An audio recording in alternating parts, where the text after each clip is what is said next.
নক্ষত্রের আলোকে তো আর আটকে রাখা যায় না। চেন্নাইয়ের মাঠে এদিন সব আলো যখন কেড়ে নিয়েছে ভারত, তখন অপরদিকে জিম্বাবুয়ের ব্রায়ান বেন্নেট নামক নক্ষত্রের আলো উজ্জ্বল আকাশে মেলেছে টানা।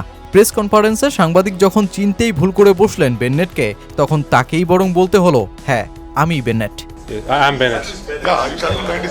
গোটা বিশ্বের নজরে এই ম্যাচের আগেও যে তুমুল প্রতাপে আসতে পারেননি এই জিম্বাবুয়ের ব্যাটার, সেটা স্পষ্ট হয়ে গেল তাতেই।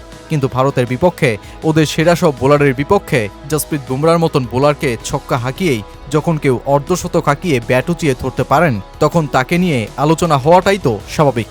ক্রিকেটের কম আলোচনার দেশ জিম্বাবুয়েতে যে জন্ম নিয়েছে তেমনই এক নক্ষত্র, নামটা ব্রায়ান বেন্নেট। ক্রিকেটে খুব বেশি আগ্রাসী ব্যাটিং নয়, বরং শান্ত মস্তিষ্কে বোলারের একের পর এক কৌশলের বিপরীতে উইকেটে টিকে থেকে রান তোলাই যা লক্ষ্য। টিম ইন্ডিয়া 256 রানের সংগ্রহে জিম্বাবুয়ে যখন ম্যাচ থেকেই কার্যত ছিটকে যায়, এমনকি সেই রান তাড়ায় অপর পাশের উইকেট যখন একের পর এক পড়তে থাকে, তখন এক প্রান্তে বেন্নেট খুঁটি আঁকড়ে ধরে টিকে থাকেন উইকেটে। জয়ের আশা নিভে যাওয়া একটা ম্যাচেই ভারতের প্রধান পেসার জসপ্রীত বুমরাকে ছক্কা মেরে 50 পূর্ণ করেন তিনি।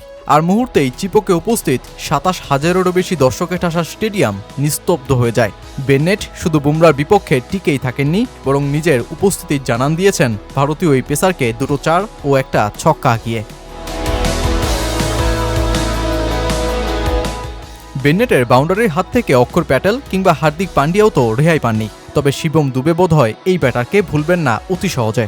15তম ওভারে দুবেকে দ্বিতীয়, তৃতীয় ও চতুর্থ বলে টানা 3 বাউন্ডারি হাঁকাতেই এই পেসার এতটাই দিশেহারা হয়ে পড়েন যে সেই এক ওভারেই 26 রান দিয়ে বেন্নেটের কাছ থেকে হজম করেন 2 চার 2 ছক্কা।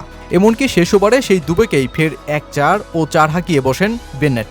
যদিও শেষ পর্যন্ত 3 রানের কারণে সেঞ্চুরি থেকে দূরে থেকেই 97 রানের অপরাজিত একটা নক খেলেই মাঠ ছাড়তে হয় তাকে। 48, 64, 63, 5 ও 97 এই বিশ্বকাপে 5 ম্যাচে 4 বারই অপরাজিত থেকে মাঠ ছাড়া এই ব্যাটার এতটাই চমকে দিয়েছেন যে আসরের দ্বিতীয় সর্বোচ্চ 277 রান করেছেন 277 ব্যাটিং গড়েই। বাবার এনে দেয়া নেটে বাড়িতেই ভাইকে বোলার বানিয়ে ক্রিকেট নিয়ে এতটা সিরিয়াস না থাকা ছেলেটাই আজ পরিণত হলো জিম্বাবুয়ের নতুন যুগের নায়কে। এরই মধ্যে দেশটার তৃতীয় ব্যাটার হিসেবে 3 ফর্মেটেই সেঞ্চুরি করে বসা ব্রায়ান বেন্নেট যখন ভারত পরীক্ষাতেও উতরে গেলেন দারুণভাবে, তখন তো গোটা বিশ্বের নজরে আসতে তিনি বাধ্যই। গ্রুপ পর্বে শ্রীলঙ্কা ও অস্ট্রেলিয়ার বিপক্ষে জিম্বাবুয়ের জয়, আর ব্রায়ান বেন্নেটের নজরকাড়া ইনিংস, আর সুপার 8-এ উঠে যাওয়া একটা মুহূর্ত। জিম্বাবুয়ে এই বিশ্বকাপে যখন হাজারো স্মৃতি কুড়িয়ে নিয়েছে, তখন বেন্নেট আরও শিখতে চান, আরও এগিয়ে যেতে চান। আমাদের জিম্বাবুয়ে হিসেবে প্রথমবার সুপার 8-এ ওঠা, তাই টুর্নামেন্টে অনেক ভালো মুহূর্ত ছিল, এজন্য আমরা কৃতজ্ঞ। দক্ষিণ আফ্রিকার বিপক্ষে আরেকটা ম্যাচ আছে, যতটা সম্ভব শিখতে চাই। শেষ 2 ম্যাচ থেকে অনেক কিছু শিখেছি। এখন মূলত দল হিসেবে ও ব্যক্তি হিসেবে কোথায় উন্নতি করা যায় সেটাই দেখার বিষয়। আমরা খুবই কৃতজ্ঞ। এই বিশ্বকাপে অনেক আগে থেকে প্রস্তুতি নিয়েছি, আর সৌভাগ্যক্রমে আমার জন্য সেটা কাজে লেগেছে। আমি শুধু প্রতিদিনের প্রক্রিয়াটা অনুসরণ করার চেষ্টা করি। কিভাবে রান করব তা নিয়ে খুব বেশি ভাবি না। মাঠে নামলে মাথা পরিষ্কার রাখার চেষ্টা করি, বেশি চিন্তা না করে খেলি, এবং আপাতত সেটাই কাজে দিচ্ছে।